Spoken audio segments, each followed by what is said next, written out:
Hello, glad to see you on the channel. Subscribe, give a like, and don't forget to leave a comment. Enjoy watching. I still remember the sound of the conference room door clicking shut, that slow, padded thunk that always meant trouble. The kind of sound that precedes a conversation nobody wants to have, even the person starting it. Rick Mason sat at the head of the table like he was hosting a game show. His Rolex caught the light as he steepled his fingers together and said, "Listen, champ. We're going through a bit of a realignment." He even tilted his head like he was the one doing me a favor. That same crooked half-smile he used to give clients after lowballing their contracts now pointed squarely at me. To my left, Brad leaned back in the seat like he'd just come from a beach bar, not a corporate office. Aviators still hanging off his collar. Shirt unbuttoned one too many for an executive role. He gave me that smug, lopsided nod, the kind of look that said, "Don't hate the player." Brad Mason, 28 years old and 2 weeks into the job, was about to become the new vice president of strategy. My job, my team, my work. The same role I'd built from the ground up over 12 years. And Rick said it like we were swapping office supplies. I didn't ask why. I already knew. This wasn't about performance, and it sure as hell wasn't about strategy. It was about bloodlines. Family first, Rick liked to say. Usually in boardrooms, or after a scotch too many. He said it again now, smiling like a politician. "It's nothing personal, champ. Family first, right?" Then he reached across the table and extended his hand like this was a goodbye party and not a professional mugging. I looked at that hand, studied it like it might bite, then shook it slowly and said, "Let's see how that goes." What he didn't know, or maybe didn't care enough to notice, was that I'd stopped playing defense weeks ago. I'd seen the signs long before this meeting. They weren't even subtle. First, the quarterly reports I prepared started showing up in decks without my name. Then the vendor relationships I managed began getting handed off, quietly, just for coverage. Suddenly, I wasn't looped in on Monday briefings. Brad was. A guy who thought cash flow meant how much his dad would wire him after a Vegas trip. My login credentials had been updated. My assistant was reassigned. My office phone rerouted to a line no one checked. You don't need a memo to know when you're being erased. You just need to stop hearing your name. I could have made a scene. I could have stood up and reminded Rick of all the sacrifices, the weekends missed, the deals closed, the travel I endured while my marriage fell apart in the background. I could have told him about the 100-hour weeks, the hospital visit I skipped when my dad had a stroke because Q3 deliverables couldn't wait. But Rick already knew all that. He'd watched it happen. Hell, he'd praised me for it. Company man, he once called me, with that same phony respect he gave the janitor and the general counsel. I was loyal, yes, but I wasn't blind. So I kept my mouth shut in that room. I took the folder HR had prepped, printed with my name in that glossy, patronizing font, and walked out. I didn't slam the door or throw a chair. No dramatic monologue. No speech about ethics or gratitude or legacy. That stuff's for people who believe the game's still fair. I knew better. Instead, I smiled at Brad on my way out. And I made a note to myself, mental, not written. Don't leave empty-handed. The next few days were a strange mix of surreal and surgical. People started avoiding eye contact. The ones I mentored, coached, defended in meetings, they suddenly became busy when I passed their desks. I get it. No one wants to be seen talking to the dead man walking. A few brave souls offered condolences in the break room, mumbling things like, "Man, that sucks," and "It's just business." But I didn't need their pity. I needed something else. They gave me 2 weeks to transition out. A generous exit, they called it. Generous like a firing squad offering you a cigarette. I accepted it, of course. But I didn't use those weeks to pack up pins or write farewell emails. I used them to lay track. Quietly. Patiently. Like an old electrician rewiring a building nobody else can read the blueprints for anymore. I still had access to the back end of the procurement system. Still had credentials for the data warehouse, the internal audit logs, the client relationship platform. I didn't change anything. I just started saving copies. Not the dramatic kind. No burner phones or shady USB drives. Just innocuous PDFs, file names like Q2_client overview or process map _review. Documents no one would notice missing until they needed them most. And then there were the emails. The golden thread of corporate memory. Everyone thinks emails disappear when you delete them. They don't. Not really. Especially not if you BCC yourself to a private account before your access gets cut. I had receipts. Long threads. Threads where Brad asked me what a Pandel was. Threads where Rick overruled compliance on a shady vendor partnership. Threads that would look really bad during a due diligence audit or a shareholder meeting. Threads I never meant to use. Until now. You want to know what stung the most? It wasn't the loss of title or salary or the company SUV. It was how easily they made me vanish. No announcement. No thank you memo. No 12 years of service plaque. Just a Slack message from someone in HR. Hey, need your badge before Friday. LMK. Be honest. What would you do if a 28-year-old with no clue got your job just because of his last name? Walk away quietly or leave a little something behind. I didn't torch the place. That's not my style. But I did turn off the lights in a few rooms I knew they'd need later. And I labeled every switch. Because when you build something, really build it, you don't just know where everything is, you know what happens when it breaks. Rick thought he was doing what was best for the company. Maybe he even believed that. Or maybe he was just tired of seeing my face every time he got a reminder of how much he owed me. Either way, I gave him what he wanted. I left. But I also gave him something else. Something he wouldn't notice until it was far too late. A farewell gift, you could say. Wrapped in policy, sealed with plausible deniability, and tucked neatly into the one thing companies fear most, the truth. And the thing about the truth? You can bury it. You can ignore it. But eventually it calls back. Usually in the middle of a board meeting. Or during an audit. Or when your golden boy nephew signs something you shouldn't have. Let's see how that goes. It's funny how easy it is to confuse momentum with progress, especially when you're too deep in the trenches to look up and see what direction you're even heading. I joined Brightforge when it was just a mid-sized tech logistics firm struggling to act like a real company, back when the break room coffee tasted like regret and the biggest perk was getting a desk with both legs the same length. My title back then was Business Operations Coordinator, which is a fancy way of saying I did whatever needed to be done, whenever no one else knew how to do it. You want to know how you survive in a place like that? You make yourself useful. I became the guy who could clean up a disaster without needing to be asked twice. Someone's sales report went sideways? I fixed it. Inventory systems glitching out at 2 in the morning? I was there, logging in from my kitchen table with one hand on a cold cup of coffee and the other one typing out fixes like my life depended on it. Because back then, it did. I didn't grow up thinking I'd be corporate. My old man worked HVAC until his knees gave out. And he used to say the only thing worse than a broken pipe was a man in a tie who didn't know what the hell he was doing. I swore I'd be the kind of guy who knew. And for a while I was. When Brightforge finally hit its first real growth spurt, I wasn't on the sidelines. I was in the thick of it, elbows deep in vendor integrations, hiring pipelines, workflow models. All the boring, unsexy stuff that actually keeps a company alive while the C-suite plays golf and pretends it's vision. And Rick Mason? He wasn't CEO yet. He was VP of strategy, sharp, charming, and ambitious in that way where you can't tell if it's inspiring or dangerous. Rick and I used to be close, or at least that's what I told myself. I was there when he fought to merge with Eastfield Logistics. I covered his ass during that freight contract screw-up in 13. Hell, I even helped draft the transition plan that eventually got him promoted to CEO. We used to sit on the roof of the old building, drinking whatever was left in the communal fridge and dreaming about what the company would look like 5 years from now. He once told me, dead serious, when I get there, you're coming with me. And stupidly, I believed him. That was my first mistake. Over the years, I climbed slowly, methodically, the hard way. 10 promotions in 12 years, every single one earned the long way around. I didn't play politics, I didn't suck up, and I sure as hell didn't throw people under the bus.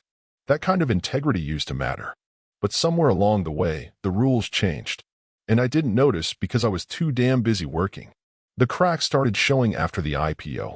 Suddenly, it wasn't about building a good company anymore. It was about looking like a good company on paper. That's when the consultants started slithering in with their buzzwords and their PowerPoints, and Rick, who used to laugh at those guys, started nodding along like they were prophets. I remember one meeting where I flagged a risk in our international invoicing.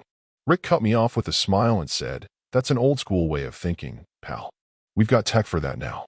Tech, in that case, being Brad, or more accurately, Brad's startup that we mysteriously partnered with despite their complete lack of a functioning product.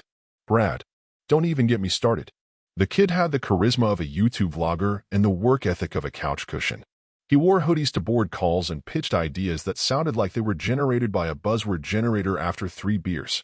One time he suggested we gamify logistics optimization. I asked what that meant. He blinked and said, like, make it fun or whatever. Rick laughed. I didn't. And from that moment, I started noticing the shift. Credit for my work stopped coming my way. Projects I led were suddenly team efforts, and guess who the face of the team became? Brad, of course.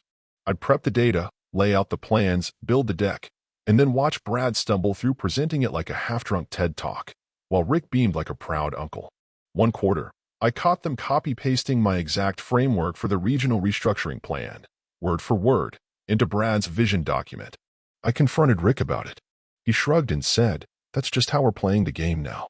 Age started creeping into conversations too, dressed up like helpful suggestions. I got asked if I needed a mentor, if I wanted to take a step back to focus on training others, if maybe I wanted to explore a more strategic advisory role, which is corporate speak for get out of the way. One junior analyst, fresh out of college and barely able to tie his own shoes, joked in front of me, don't worry, he's like our work dad. He remembers when we still used paper forms. Everyone laughed. I didn't. Still, I kept showing up. Because I believed in the work. Because I thought loyalty meant something.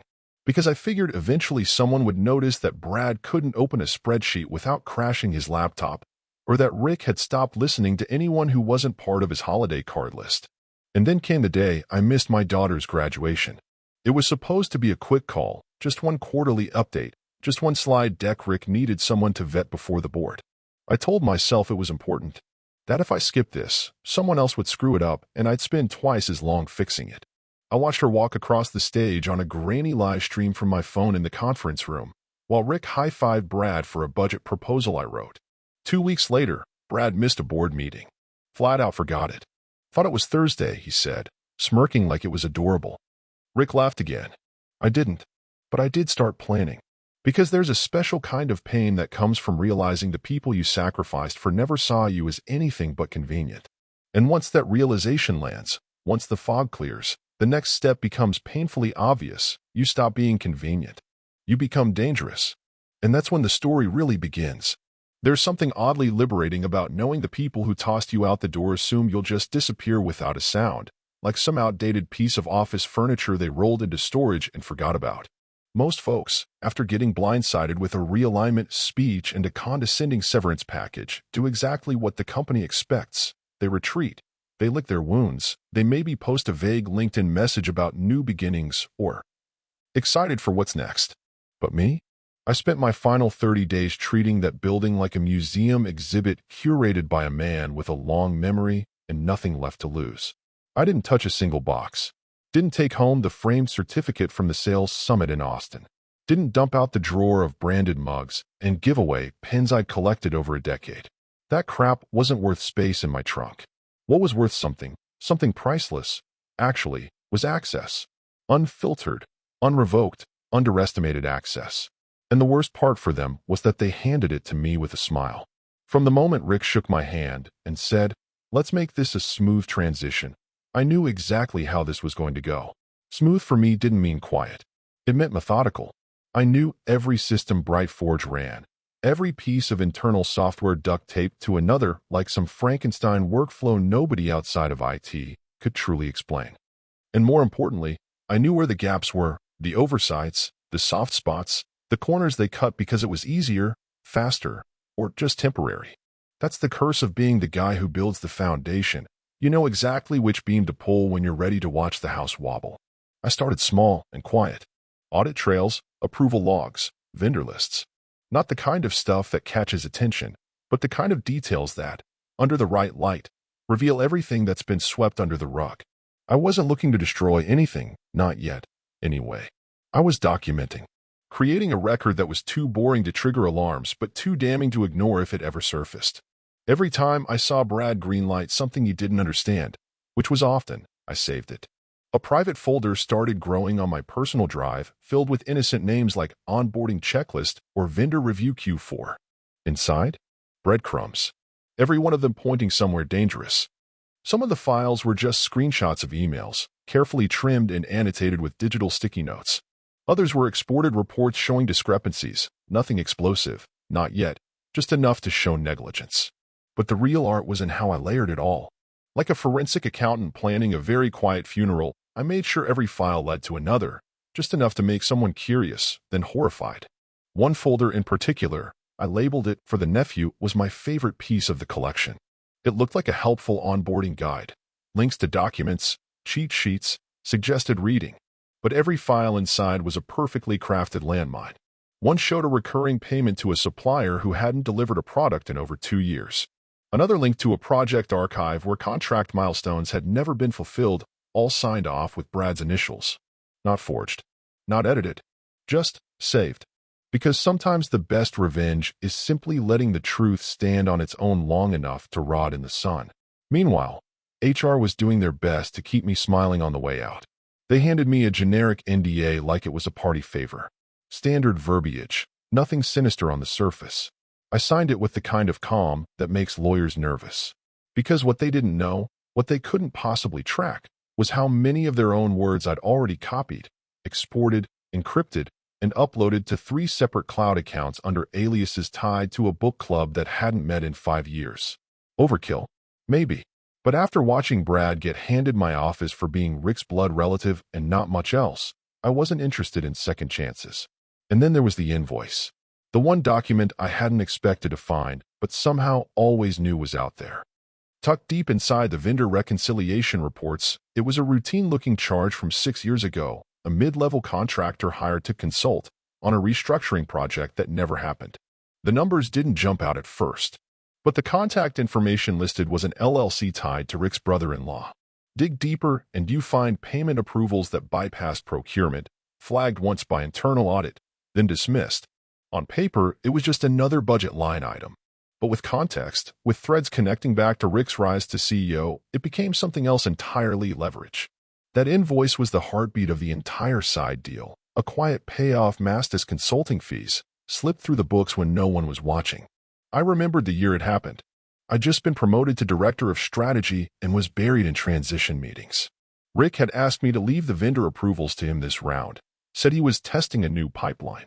Now I knew exactly what pipeline he meant and whose pockets it filled.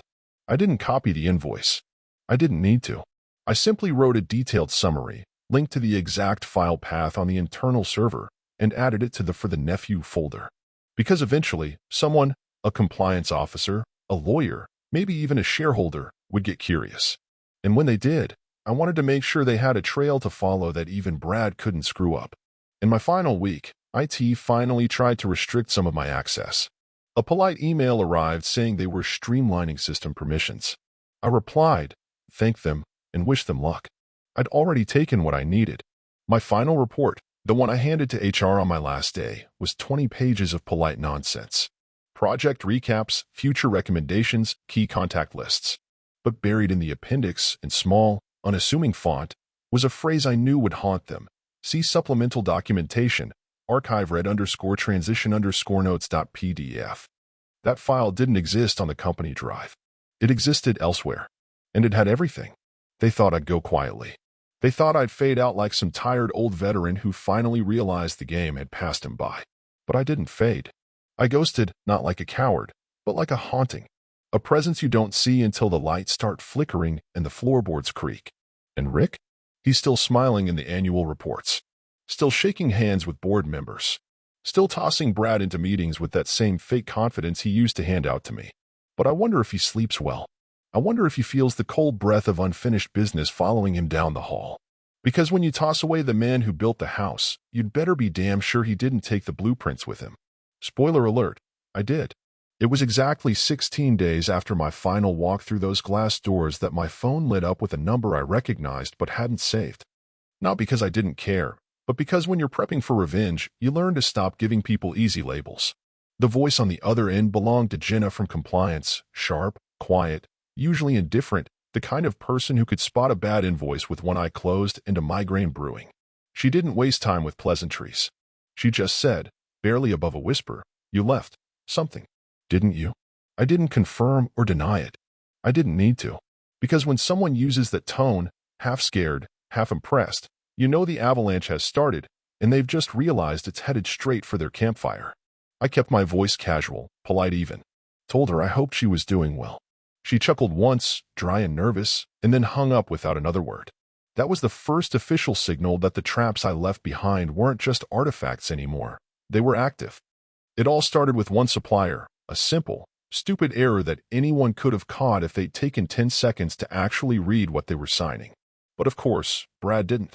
Brad had never read anything in his life that wasn't a menu, a tweet, or a headline about crypto. He approved a vendor payment for a logistics contractor that hadn't existed since 2019, one I'd flagged internally 2 years earlier as a high-risk shell operation connected to a now-defunct subsidiary. The name was still in the system, lingering like mold in the basement, and Brad, being Brad, picked it from the drop-down menu and sent the payment through like he was ordering lunch. Now, normally, that kind of mistake just gets quietly handled by finance. Someone issues a retraction, someone else blames a data entry error, and the company moves on with a smudge on its ledger. But I had designed that entry like a pressure plate, a single line of bad code wrapped in legitimacy, paired with a quietly logged alert that would ping internal compliance the moment someone tried to use it again. That ping led to a flag trail of approvals. That trail led to invoice patterns that didn't match up. And that's when the real digging began. From what I heard, and believe me, the whispers started coming in fast, the internal audit team didn't even know where to start. Their usual guy, Mitch, tried tracing the payment lineage and found himself knee-deep in a document tree that looped back on itself.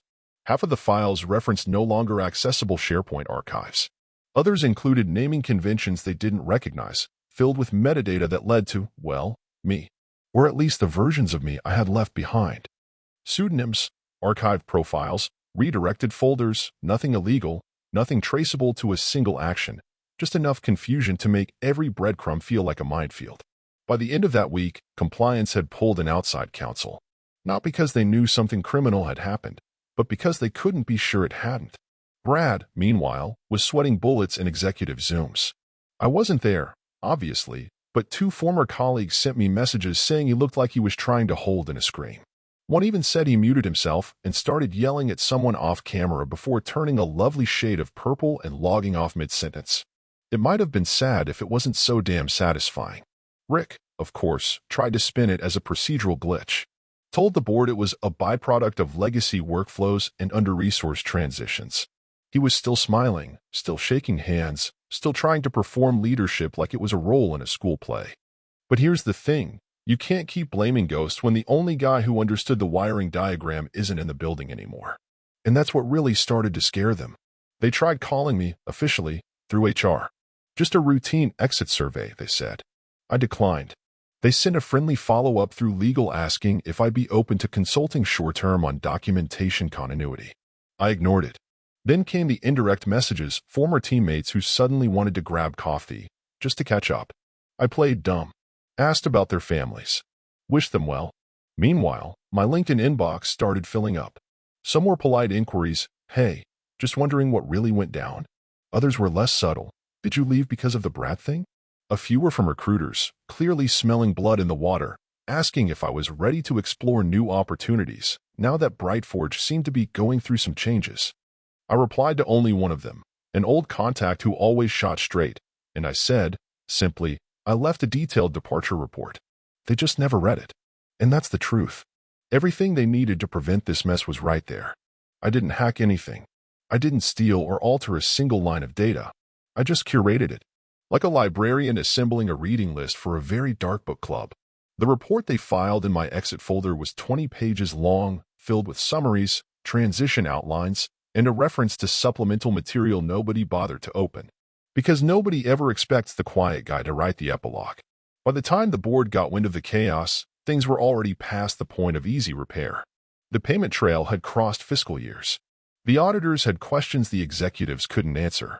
And someone, I never found out who, finally opened the Nephew folder. That's when all hell broke loose. Because those documents weren't just technical. They were a case study in incompetence.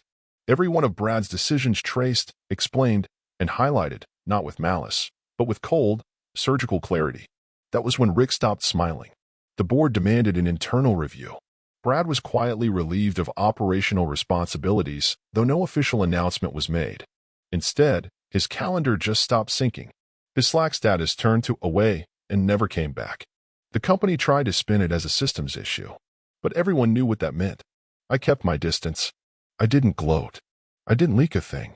I just watched, occasionally refreshing the company news feed, sipping my coffee a little slower when headlines about internal governance reviews and unexpected vendor complications made the rounds.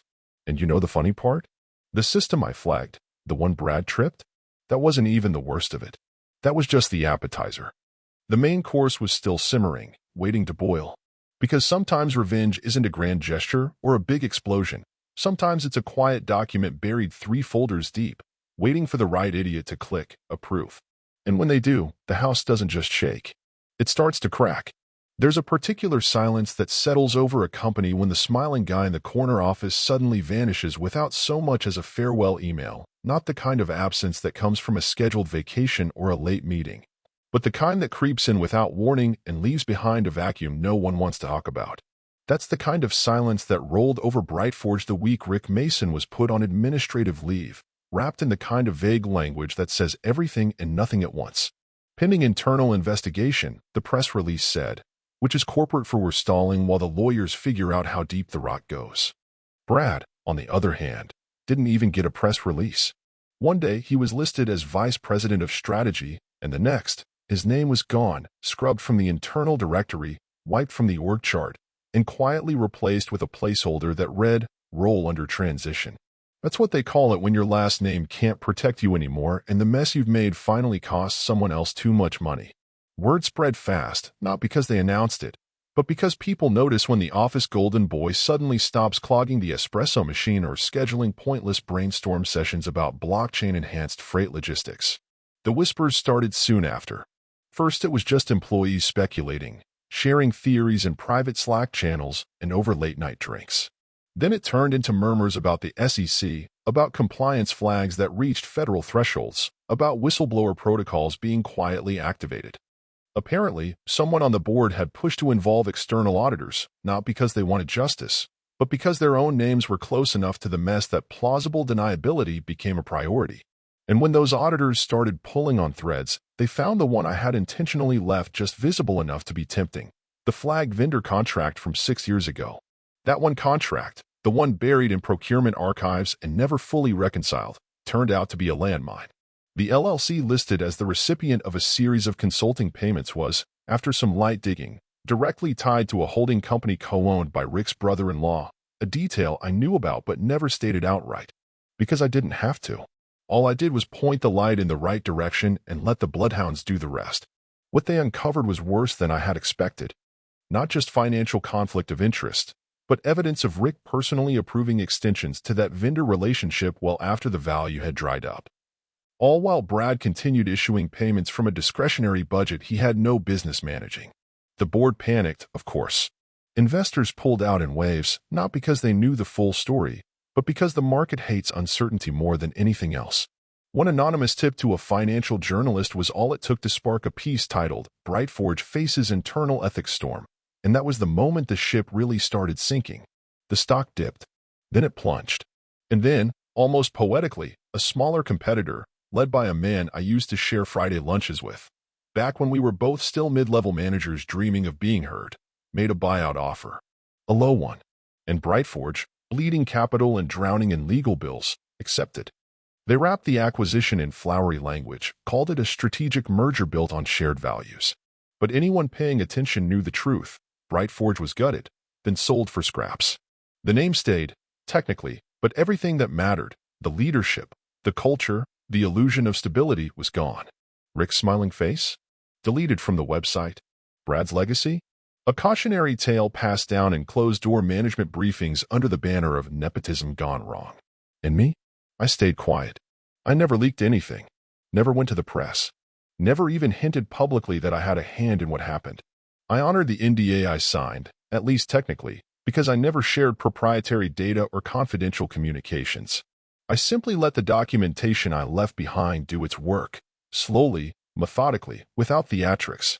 It was like watching a clock wind down, knowing you built the mechanism that made it tick. People still reach out sometimes. Old colleagues, ex-partners, even junior staff who heard the rumors and want to know if they're true. I don't give them what they want. I just smile, nod, and say the same thing every time. I left a detailed departure report.